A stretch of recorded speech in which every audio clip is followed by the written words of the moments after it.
I'm Jean-Yves Le Gall. I am president of CNES, the French Space Agency, and the president-elect of the International Astronautical Federation. And it is my pleasure to welcome you here at the 67th International Astronautical Congress. Elon Musk is founder, CEO, and lead designer of SpaceX. Elon founded SpaceX in 2002 with the goal of revolutionizing space technology and ultimately enabling humans to become a multiplanetary species, and that the plan is going to lay out for us today. SpaceX has had a number of firsts, including as the first private company to deliver cargo to and from the International Space Station, and the first entity to land an orbital class booster back on land and on ships out at sea. Please join me in welcoming Elon Musk. Thank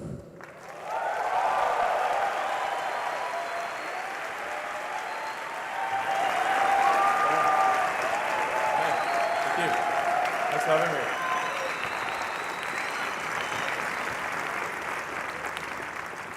All right, so thank you very much for having me.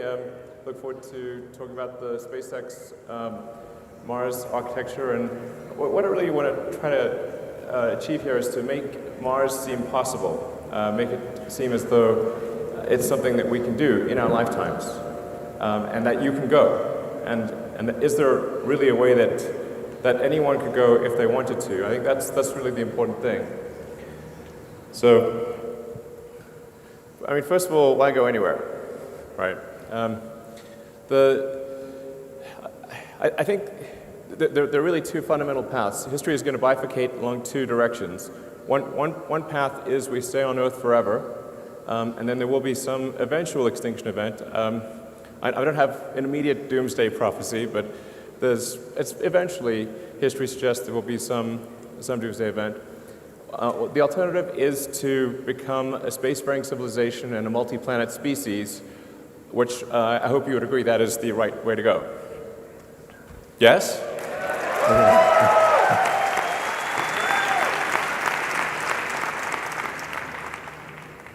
That's what we want. Yeah.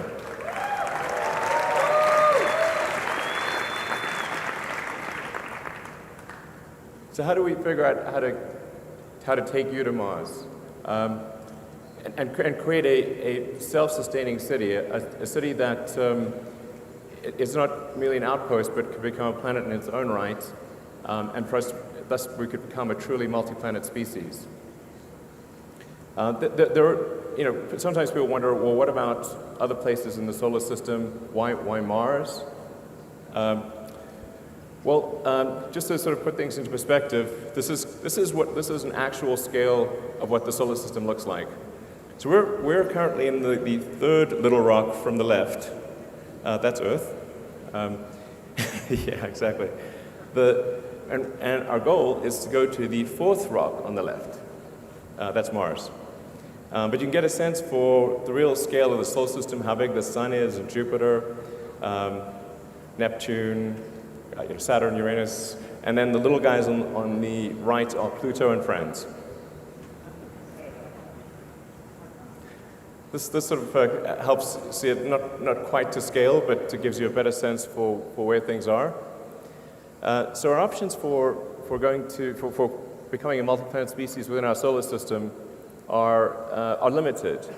We have, in terms of nearby options, we've got Venus, but Venus is a super high pressure hot acid bath.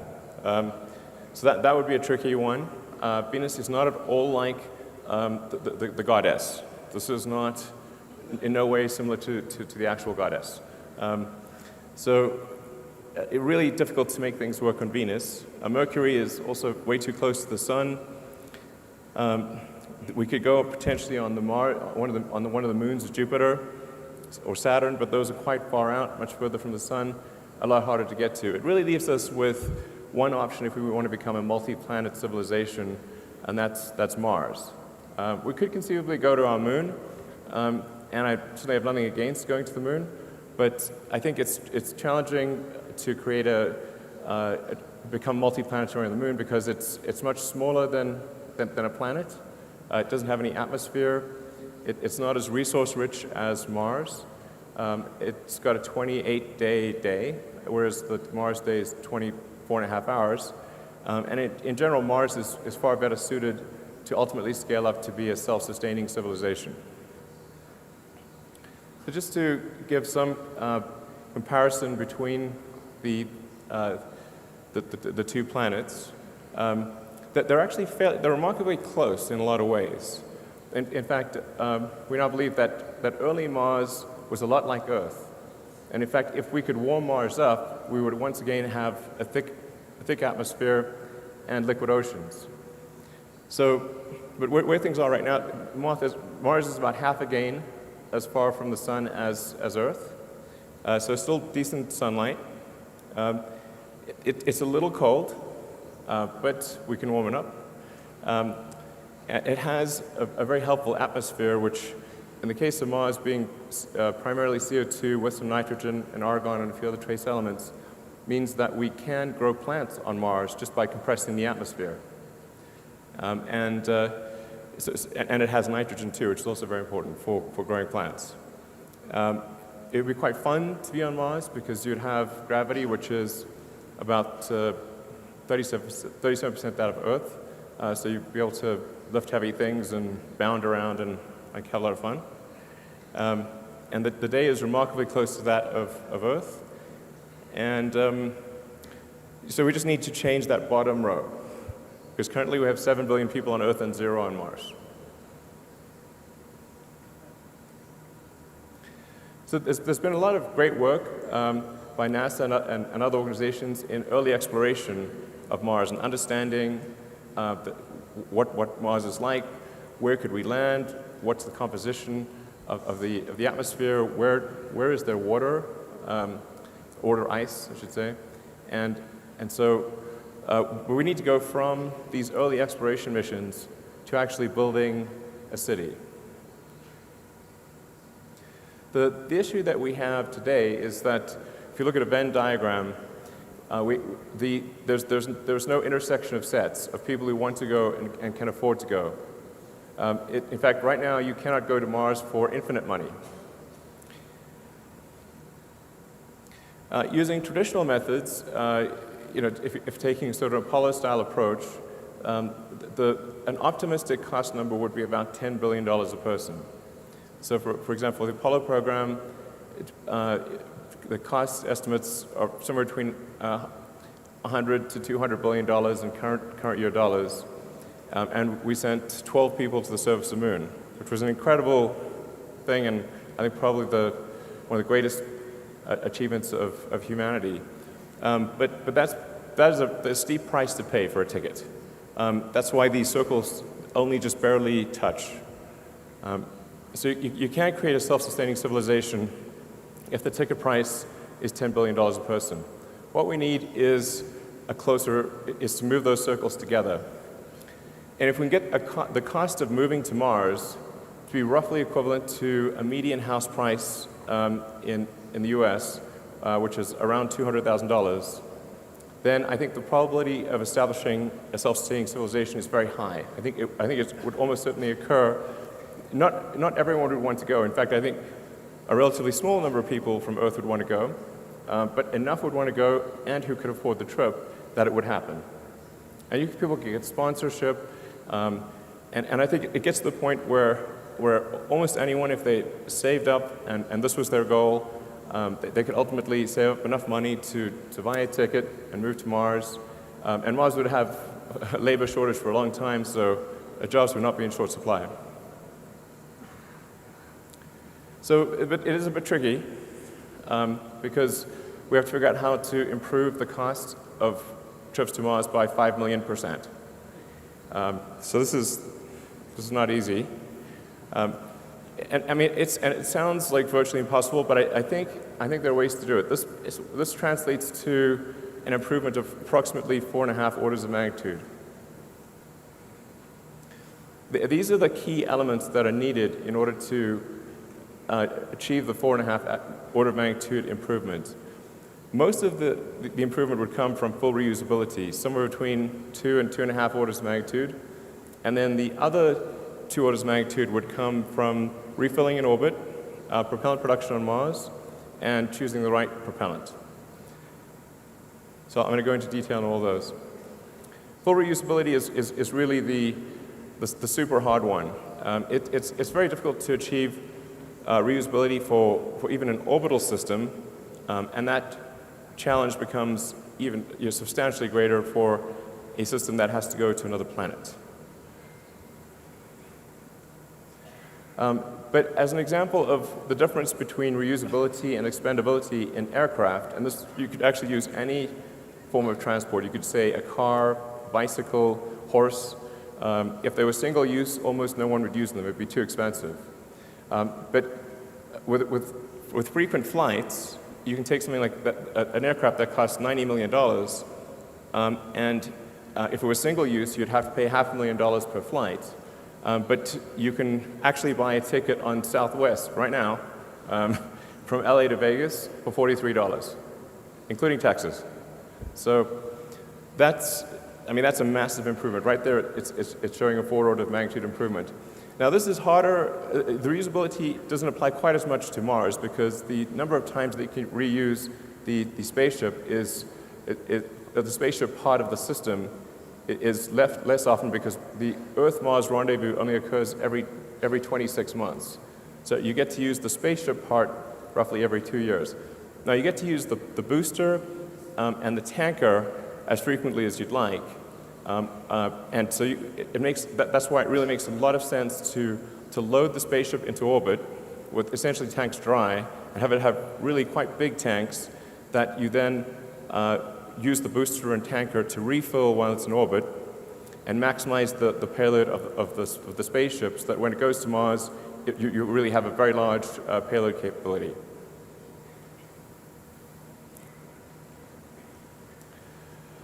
So, as I said, refilling in orbit is one of the essential elements of this. Without refilling in orbit, you would have a half order of magnitude impact roughly on the cost. By half order of magnitude, I think the audience mostly knows, but what that means is each order of magnitude is a factor of 10. So not refilling in orbit would mean a 500% roughly increase in the cost per ticket. It also allows us to build a smaller vehicle and lower the development cost, although this vehicle is quite big, but it would be much harder to build something that's 5 to 10 times the size. It also reduces the sensitivity of performance characteristics of the booster, rocket, and tanker. So if there's a shortfall in the performance of any of the elements, you can actually make up for it by having 1 or 2 extra refilling trips to the spaceship. So it's very important for reducing the susceptibility of the system to a performance shortfall. And then producing propellant on Mars is actually also very obviously important. Again, if we didn't do this, it would have at least a half order of magnitude increase in the cost of a trip, so a 500% increase in the cost of the trip. And it would be pretty absurd to try to build a city on Mars if your spaceships just kept staying on Mars and not going back to Earth. You have this like massive graveyard of ships. You have to like do something with them. So it really wouldn't make sense to leave your spaceships on Mars. You really want to build a propellant plant on Mars and send the ships back.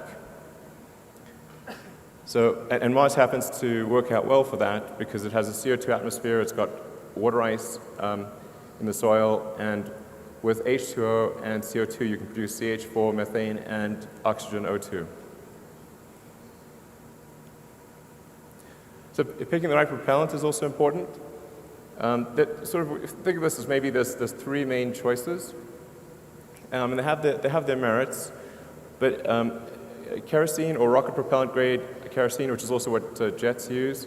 Rockets use a very expensive form, a highly refined form of jet fuel, essentially, which is a form of kerosene. It helps keep the vehicle size small, but because it's a very specialized form of jet fuel, it's quite expensive. The reusability potential is lower. Very difficult to make this on Mars because there's no oil. So really quite difficult to make the propellant on Mars. And then propellant transfer is pretty good, but not great. Hydrogen, although it has a high specific impulse, is very expensive, incredibly difficult to keep from boiling off because liquid hydrogen is very close to absolute zero as a liquid. So the insulation required is tremendous, and the cost of the energy cost on Mars of producing and storing hydrogen is very high. So when we looked at the overall system optimization, it was clear to us that methane actually was the clear winner. So it would require maybe anywhere from 50 to 60% of the energy on Mars to refill propellant using the propellant depot, and just the technical challenges are a lot easier. So we think methane's actually better on just really almost across the board. And we started off initially thinking that hydrogen would make sense, but ultimately came to the conclusion that the best way to optimize the cost per unit mass to Mars and back is to use an all-methane system, or technically deep cryomethalogs. So those are the four elements that need to be achieved.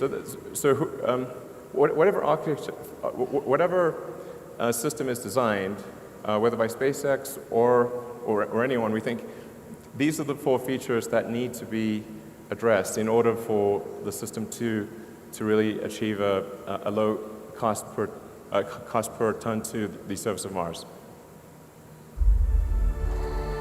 And this is a simulation of the overall system.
So what you saw there is really quite close to what we will actually build. It will look almost exactly what you saw, like what you saw. So this is not an artist's impression. These the simulation was actually made from the SpaceX engineering CAD models. So this is not, it's not just, well, this is what it might look like. This is what we plan to try to make it look like. So in the video, you got a sense for what the system architecture looks like. The rocket booster and the spaceship take off, loads the spaceship into orbit. The rocket booster then comes back. It comes back quite quickly, within about 20 minutes. And so it can actually launch the tanker version of the spacecraft, which is essentially the same as the spaceship, but filling up the unpressurized and pressurized cargo areas with propellant tanks. So they look almost identical. So this also helps lower the development cost, which obviously will not be small. And then the propellant tanker goes up, and it'll go up multiple times, so anywhere from 3 to 5 times to fill the tanks of the spaceship in orbit. And then once the spaceship the tanks are full, the cargo has been transferred, and we reach the Mars rendezvous timing, which, as mentioned, is roughly every 26 months. That's when the ship would depart. Now, over time, there would be many spaceships. You would ultimately have, I think, upwards of 1,000 or more spaceships waiting in orbit. And so the Mars colonial fleet would depart en masse. They're kind of like Battlestar Galactica. You've seen that thing. That's a good show. So a bit like that. But it actually makes sense to load the spaceships into orbit because you've got 2 years to do so, and then make frequent use of the booster and the tanker to get really heavy reuse out of those. And then with the spaceship, you get less reuse because you have to say, well, how long is it going to last? Well, maybe 30 years. So that might be 12 to maybe 15 flights of the spaceship at most. So you really want to maximize the cargo of the spaceship and reuse the booster and the tanker a lot. So anyways, the ship goes to Mars, gets propellant replenished, and then returns to Earth. So I'll go into some of the details of the vehicle design and performance. And I'm going to gloss over, I'll only talk a little bit about the technical details in the actual presentation, and then I'll leave the detailed technical questions to the Q&A that follows. This is to give you a sense of size.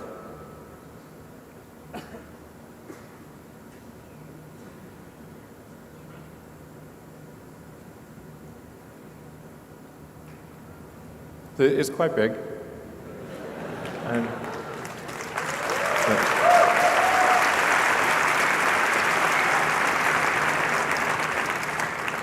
the funny thing is, I think in the long term, the ships will be even bigger than this. I think that this will be relatively small compared to the Mars interplanetary ships of the future. But it kind of needs to be about this size because if in order to fit 100 people or thereabouts in the pressurized section, plus carry the luggage and all of the unpressurized cargo to build propellant plants and build everything from iron foundries to pizza joints to you name it. We need to carry a lot of cargo. So it really needs to be roughly on this order of magnitude. Because if we say like say a minimum threshold for self-sustaining city on Mars or civilization would be 1 million people. Well, and you can only go every 2 years. If you have 100 people per ship, that's 10,000 trips. So I think at least 100 people per trip is the right order of magnitude, and I think we actually may end up expanding the crew section and ultimately taking more like 200 or more people per flight in order to reduce the cost per person. So, but it's 10,000 flights is a lot of flights. So you really want, ultimately, I think, on the order of 1,000 ships. It'll take a while to build up to 1,000 ships. And so I think if you say, when would we reach that million-person threshold, from the point at which the first ship goes to Mars, it's probably somewhere between 20 to 50 total Mars rendezvous. So it's probably somewhere between maybe 40 to 100 years to achieve a fully self-sustaining civilization on Mars. So that's the sort of a cross-section of the ship. And in some ways it's not that complicated, really. It's made primarily of an advanced carbon fiber. The carbon fiber part is tricky when dealing with deep cryogens and trying to achieve both liquid and gas impermeability and not have gaps occur due to cracking or pressurization that would make the carbon fiber leaky. So this is a fairly significant technical challenge to make deeply cryogenic tanks out of carbon fiber. And it's only recently that we think that the carbon fiber technology has gotten to the point where we can actually do this without having to create a liner on the some sort of metal liner or other liner on the inside of the tanks, which would add mass and complexity. So it's particularly tricky for the hot gaseous oxygen pressurization. So this is designed to be autogenously pressurized, which means that the fuel and the oxygen, we gasify them through heat exchanges in the engine and use that to pressurize the tanks. So we'll gasify the methane and use that to pressurize the fuel tank, gasify the oxygen, use that to pressurize the oxygen tank. And this is a much simpler system than what we have with Falcon 9, where we use helium for pressurization and we use nitrogen for gas thrusters. In this case, we would autogenously pressurize and then use gaseous methane and oxygen for the control thrusters. So really, you only need 2 ingredients for this, as opposed to 4 in the case of Falcon 9, and actually 5 if you consider the ignition liquid. So we use a sort of complicated liquid to ignite the engines that isn't very reusable. In this case, we would use spark ignition.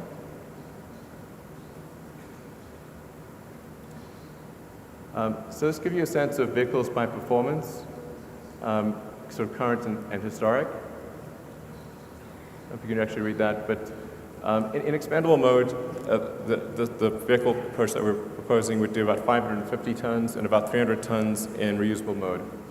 That compares to Saturn's V max capability of 135 tons. But I think this really gives a better sense for things. The white bars show the performance of the vehicle, like in other words, the payload to orbit of the vehicle. So you can see essentially what it represents is what's the size efficiency of the vehicle. And most rockets, including ours that are currently flying, the performance bar is only a small percentage of the actual size of the rocket. But with the interplanetary system, which will initially be used for Mars, we've been able to, or we believe, massively improve the design performance. So it's the first time a rocket's sort of performance bar will actually exceed the physical size of the rocket.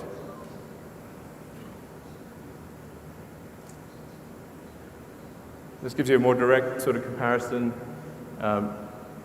This is the thrust level is quite enormous. We're talking about a liftoff thrust of 13,000 tons. So it'll be quite tectonic when it takes off. But it does fit on Pad 39A, which NASA's been kind enough to allow us to use, where because they somewhat oversized the pad in doing Saturn V, and as a result, we can actually do a much larger vehicle on that same launch pad. And then in the future, we expect to add additional launch locations, probably adding one on the south coast of Texas. But this gives you a sense of the relative capability if you can read those.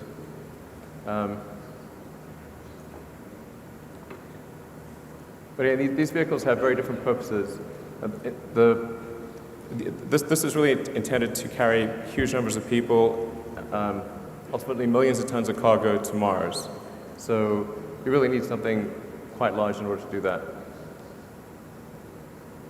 So talk about some of the key elements of the interplanetary spaceship and rocket booster. We decided to start off the development with what we think are probably the two most difficult elements of the design. One is the Raptor engine, this is going to be the highest chamber pressure engine of any kind ever built, and probably the highest thrust to weight. It's a full-flow staged combustion engine, which maximizes the theoretical momentum that you can get out of a given source fuel and oxidizer. We subcool the oxygen and methane to densify it. So compared to when propellants are normally used, they're used close to their boiling point in most rockets. In our case, we actually load the propellants close to their freezing point, and that can result in a density improvement of up to around 10 to 12%, which makes an enormous difference in the actual results of the rocket. It also makes it gets rid of any cavitation risk for the turbopumps, and it makes it easier to feed a high-pressure turbopump if you have very cold propellant.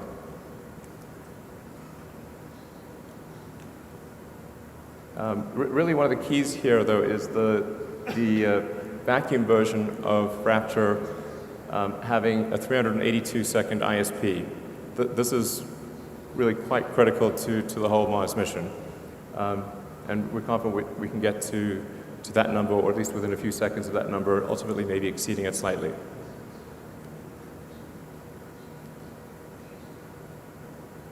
So the rocket booster, in many ways, is really a scaled-up version of the Falcon 9 booster. You'll see a lot of similarities, such as the grid fins, obviously clustering a lot of engines at the base, and the big difference really being that the primary structure is an advanced form of carbon fiber as opposed to aluminum lithium, and that we use autogenous pressurization and we get rid of the helium and the nitrogen. So this uses 42 Raptor engines.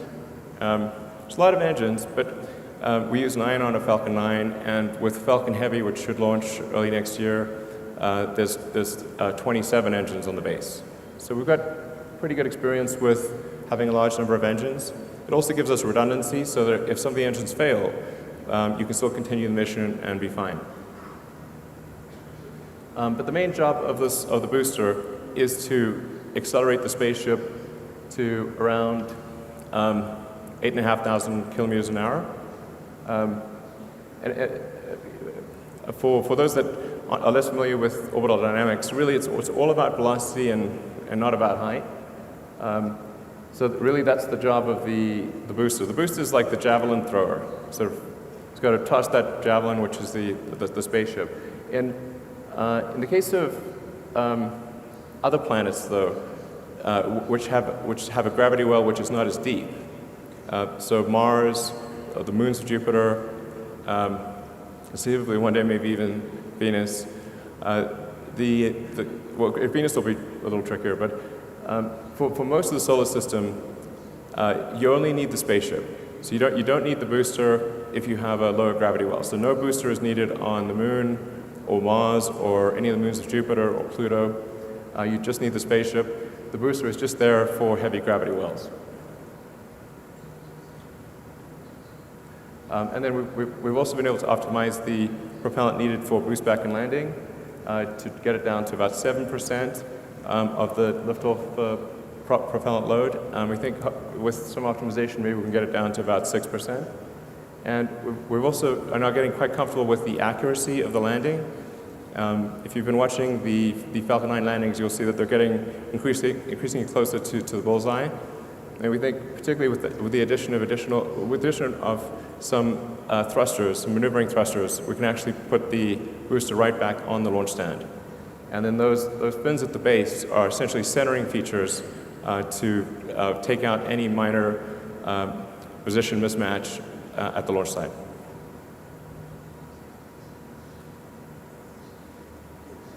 So it looks like at the base. So we think we only need to gimbal or steer the center cluster of engines. So there's 7 engines in the center cluster. Those would be the ones that move for steering the rocket, and the other ones would be fixed in position, which gives us the best concentration of we can max out the number of engines because we don't have to leave any room for gimbaling or moving the engines. And like I said, this is all designed so that you could actually lose multiple engines even at liftoff or anywhere in flight and continue the mission safely.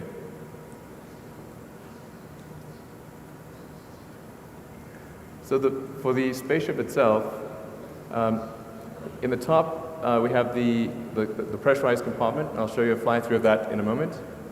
Then beneath that is where we'd have the unpressurized cargo, which would be really flat-packed in a very dense format. And then below that is the liquid oxygen tank. The liquid oxygen tank is probably the hardest piece of this whole vehicle because it's got to handle propellant at the coldest level. And the tanks themselves actually form the airframe. So the airframe structure and the tank structure are combined, as it is in all modern rockets. And in aircraft, for example, the wing is really a fuel tank in wing shape. So that it has to take the thrust loads of ascent, the loads of reentry, and then it has to be impermeable to gaseous oxygen, which is tricky, and non-reactive to gaseous oxygen. So that's the hardest piece of the spaceship itself, which is actually why we started on that element as well, and I'll show you some pictures of that later. So, and then below the oxygen tank is the fuel tank, and then the engines are mounted directly to the thrust cone on the base. And then there are 6 of the high efficiency vacuum engines around the perimeter, and those don't gimbal. And then there are 3 of the sea-level versions of the engine which do gimbal and provide the steering. Although we can do some amount of steering if you're in space with differential thrust on the outside engines. The net effect is a cargo to Mars of up to 450 tons, depending upon how many refills you do with the tanker. And the goal is at least 100 passengers per ship, although I think ultimately we'll probably see that number grow to 200 or more. This chart's a little difficult to interpret at first, but we decided to put it there for people who want to watch the video afterwards and sort of take a closer look and analyze some of the numbers. The column on the left is probably what's most relevant, and that gives you the trip time. So depending upon which Earth-Mars rendezvous you're aiming for, the trip time at 6 kilometers per second, departure velocity can be as low as 80 days. And then over time, I think we'd obviously improve that. Ultimately, I suspect that you'd see Mars transit times of as little as 30 days in the more distant future. So it's fairly manageable considering the trips that people used to do in the old days that routinely take sailing voyages that would be 6 months or more.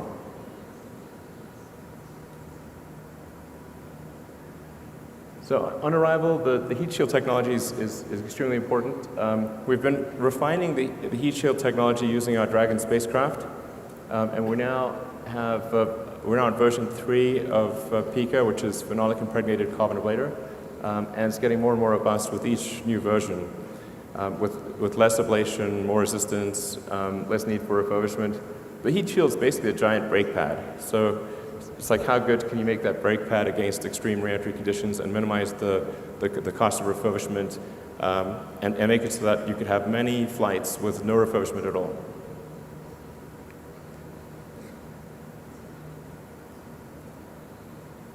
So this is a flight through of the crew compartment.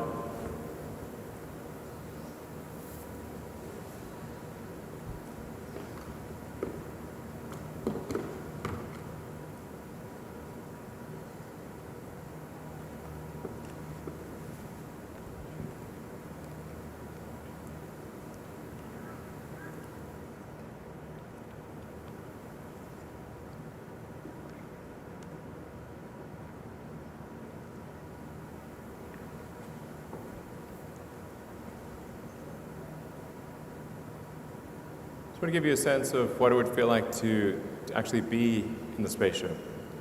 I mean, in order to make it appealing and increase that portion of the Venn diagram of people who actually want to go, it's got to be really fun and exciting, and it can't feel cramped or boring. So the crew compartment or the occupant compartment is set up so that you can do zero-G games, you can float around. There'll be like movies, lecture halls, cabins, a restaurant. It'll be like really fun to go. You're gonna have a great time.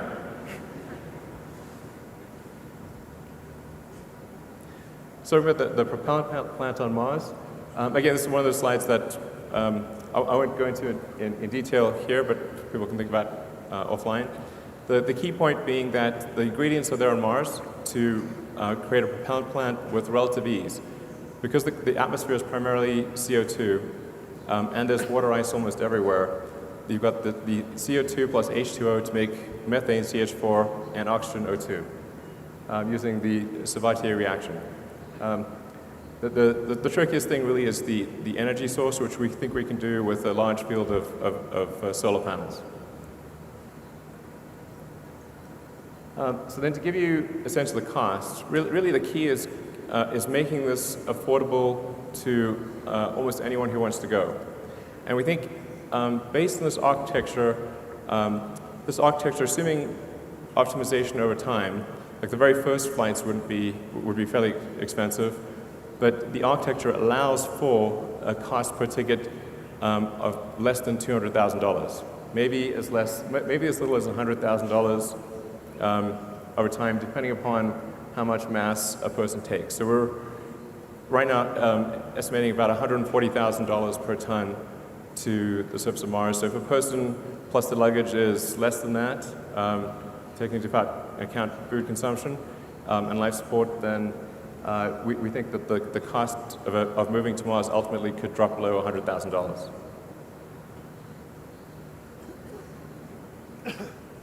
So funding, we thought about funding sources.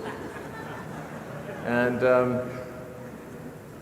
so we've got steel underpants, launch satellites, send cargo to the space station, Kickstarter, of course, followed by profit. So obviously it's going to be a challenge to fund this whole endeavor. We do expect to generate pretty decent net cash flow from launching lots of satellites and servicing the space station from NASA, transferring cargo to and from the space station, and then I know that there's a lot of people in the private sector who are interested in helping fund a base on Mars, and then perhaps there will be interest on the government sector side to also do that. Ultimately, this is going to be a huge public-private partnership, and I think that's how the United States was established, and many other countries around the world is a public-private partnership. So I think that's probably what occurs. And right now we're just trying to make as much progress as we can with the resources that we have available, and just sort of keep moving the ball forward, and hopefully. I think as we show that this is possible, that this dream is real, not just a dream, it's something that can be made real, I think the support will snowball over time. And I should say also the main reason I'm personally accumulating assets is in order to fund this. So I really don't have any other motivation for personally accumulating assets except to be able to make the biggest contribution I can to making life multiplanetary.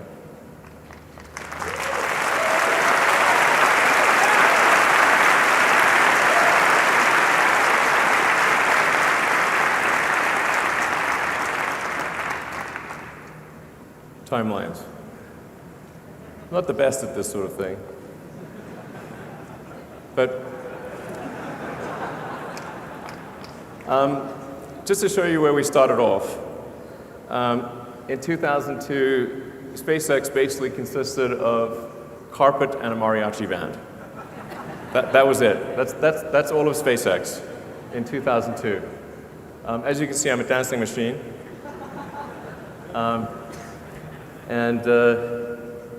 Yeah, I believe in kicking off celebratory events with mariachi bands. I really like mariachi bands. But that was what we started off with in 2002.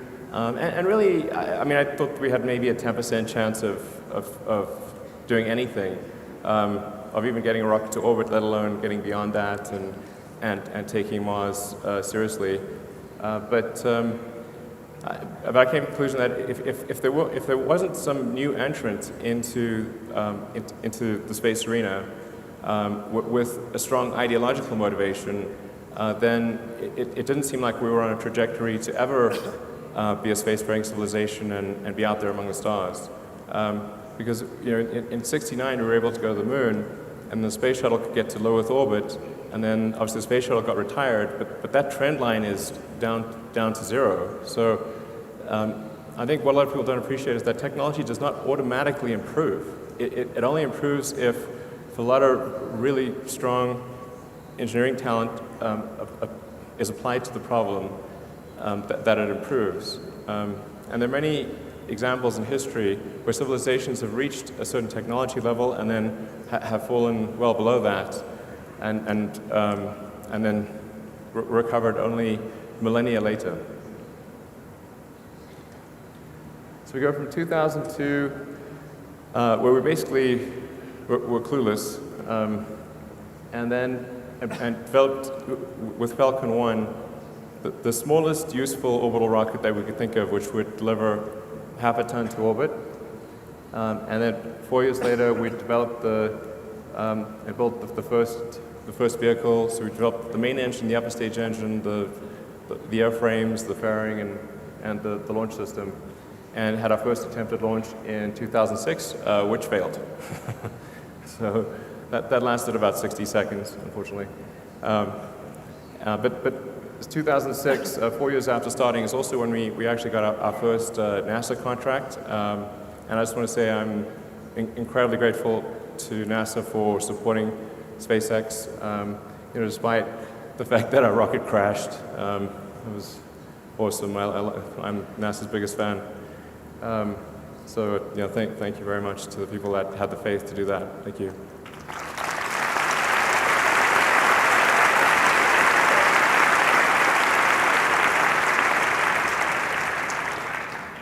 So then, 2006, followed by a lot of grief, and then finally the fourth launch of Falcon 1 worked in 2008, and we were really down to our last pennies. In fact, I only thought I had enough money for 3 launches, and the first 3 bloody failed, and we were able to scrape together enough to just barely make it and do a fourth launch, and thank goodness that fourth launch succeeded in 2008. That was a lot of pain. And then also at the end of 2008 is when NASA awarded us the first major operational contract, which was for resupplying cargo to the space station and bringing cargo back. Then a couple of years later, we did the first launch of Falcon 9, version 1, and that had about a 10-ton to orbit capability, so it was about 20 times the capability of Falcon 1, and also was assigned to carry our Dragon spacecraft. Then 2010 is our first mission to the space station, so we were able to finish development of Dragon and dock with the space station in 2010. 2010 is expendable Dragon. 2012 is when we delivered and returned cargo from the space station. 2013 is when we first started doing vertical takeoff and landing tests. And then 2014 is when we were able to have the first orbital booster do a soft landing in the ocean. The landing was soft, it fell over and exploded, but the landing, for 7 seconds, it was good. And we also improved the capability of the vehicle from 10 tons to about 13 tons to LEO. And then 2015, well, last year, in December, that was definitely one of the best moments of my life when the rocket booster came back and landed at Cape Canaveral. So that was really, yeah,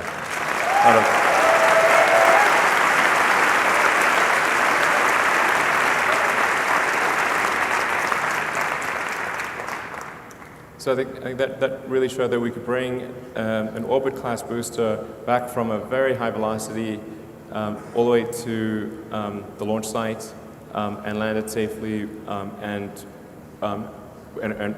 with almost no refurbishment required for reflight. And if things go well, we're hoping to refly one of the landed boosters in a few months. So yeah, and then 2016 we also demonstrated landing on a ship. The landing on the ship is important for the very high velocity geosynchronous missions, and that's important for usability of Falcon 9 because about roughly a quarter of our missions are sort of servicing the space station, and then there's a few other low Earth orbit missions, but most of our missions, probably 60% of our missions are commercial geo missions. So we've got to do these high velocity missions that really need to land on a ship out to sea. They don't have enough propellant on board to boost back to the launch site. So looking into the future, next steps, we were kind of intentionally a bit fuzzy about this timeline, but we're going to try to make as much progress as we can. Obviously, it's with a very constrained budget, but we're going to try to make as much progress as we can on the elements of the interplanetary transport booster and spaceship, and hopefully we'll be able to complete the first development spaceship in maybe about 4 years, and start doing suborbital flights with that. In fact, it actually has enough capability that you could maybe even go to orbit if you limit the amount of cargo with the spaceship. Well, you have to really strip it down. But in tanker form, it can definitely get to orbit. Can't get back. We can get to orbit. It actually starts thinking like maybe there is some market for really fast transport of stuff around the world. Provided we can land somewhere where noise is not a super big deal. The rockets are very noisy. But we could transport cargo to anywhere on Earth in 45 minutes at the longest. So most places on Earth would be maybe 20, 25 minutes. So maybe if we had a floating platform out off the coast of,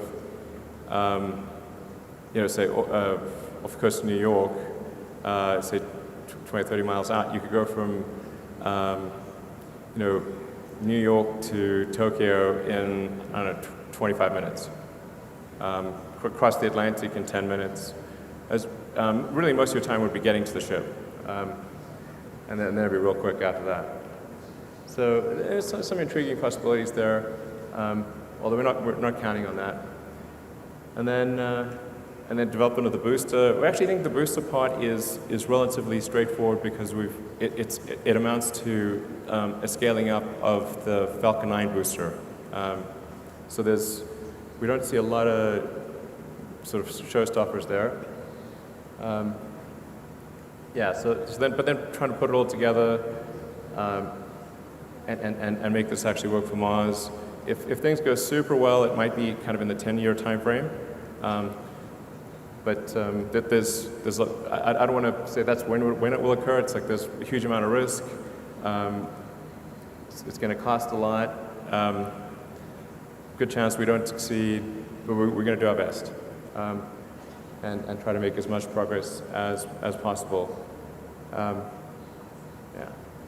we're going to try to send something to Mars on every Mars rendezvous from here on out. So Dragon 2, which is a propulsive lander, we plan to send to Mars in a couple of years, and then do probably another Dragon mission in 2020. In fact, we want to.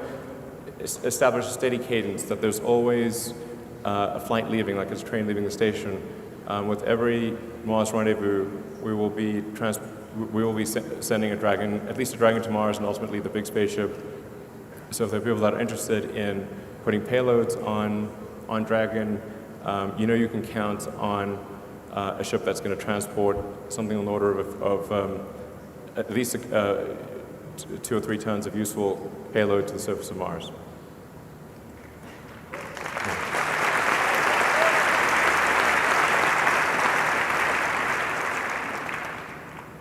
Yes, that's part of the reason why we designed Dragon 2 to be a propulsive lander. Is as a propulsive lander, you can go anywhere in the solar system. So you could go to the moon, you could go to, well, anywhere really. Whereas if something relies on parachutes or wings, then you can pretty much only, well, if it's wings, you can pretty much only land on Earth because you need a runway, and most places don't have a runway. And then any place that doesn't have a dense atmosphere, you can't use parachutes.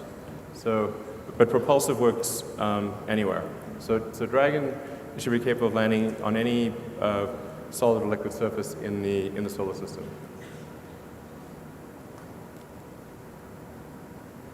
And then I was really excited to see that the team managed to do the all-up Raptor engine firing in advance of this conference. I just want to say thanks to the Raptor team for really working 7 days a week to try to get this done in advance of the presentation. Because I really wanted to show that we've made some hardware progress in this direction. And the Raptor is a really tricky engine. It's a lot trickier than Merlin because it's a full-flow stage combustion, much higher pressure. And I'm kind of amazed it didn't blow up on the first firing, but fortunately it was good.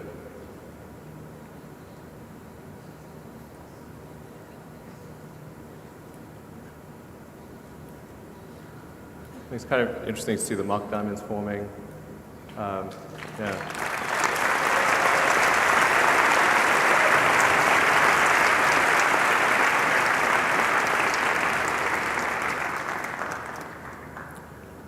So part of the reason for making the engine sort of small, like Raptor, although it has 3 times the thrust of a Merlin, is actually only about the same size as a Merlin engine because it has 3 times the operating pressure. And that means we can use a lot of the production techniques that we've honed with Merlin. We're currently producing Merlin engines at almost 300 per year. So we understand how to make rocket engines in volume. So even though the Mars vehicle uses 42 on the base and 9 on the upper stage, so we're 51 engines to make. That's well within our production capabilities for Merlin, and this is a similarly sized engine to Merlin, except for the expansion ratio. So we feel really comfortable about being able to make this engine in volume at a price that doesn't break our budget. And then we also wanted to make progress on the primary structure. So as I mentioned, this is really a very difficult thing to make, is to make something out of carbon fiber. Even though carbon fiber has incredible strength to weight, when you want to then put super cold liquid oxygen and liquid methane, particularly liquid oxygen, in the tank, it's subject to cracking and leaking, and it's a very difficult thing to make. Just the sheer scale of it is also challenging because you've got to lay up the carbon fiber in exactly the right way on a huge mold, and you've got to cure that mold at temperature, and then it's just really hard to make large carbon fiber structures that can do all of those things and carry incredible loads. So that's the other thing we wanted to focus on was the Raptor, and then building the first development tank for the Mars spaceship. So yeah, like I said, this is really the hardest part of the spaceship. The other pieces are we have a pretty good handle on, but this was the trickiest one, so we wanted to tackle it first. You get a size for how big the tank is. It's really quite big. Also, big congratulations to the team that worked on that. They also were working 7 days a week to try to get this done in advance of the IAC. So that we managed to build the first tank, and the initial tests with cryogenic propellant actually look quite positive. We have not seen any leaks or major issues. This is what the tank looks like on the inside.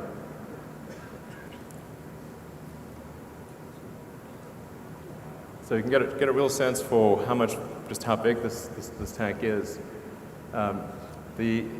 It's actually completely smooth on the inside, but the way that the carbon fiber plies lay up and reflect the light makes it look faceted. So then what about beyond Mars? So as we thought about the system, and the reason we call it a system, because generally I don't like calling things systems because everything's a system, including your dog, is that it's actually more than a vehicle. There's obviously the rocket booster, the spaceship, the tanker, and the propellant plant, the in situ propellant production. If you have all of those four elements, you can actually go anywhere in the solar system by planet hopping or moon hopping. So by establishing a propellant depot in the asteroid belt or on one of the moons of Jupiter, you can make flights from Mars to Jupiter, no problem. In fact, even without a propellant depot at Mars, you can do a flyby of Jupiter without a propellant depot. But by establishing a propellant depot,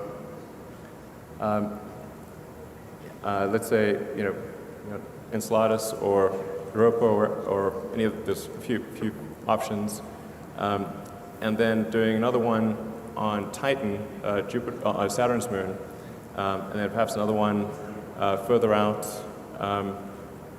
on Pluto or elsewhere in the solar system. This system really gives you freedom to go anywhere you want in the greater solar system. So you can actually travel out to the Kuiper Belt, to the Oort cloud. I wouldn't recommend this for interstellar journeys, but this basic system, provided we have filling stations along the way, means full access to the entire greater solar system.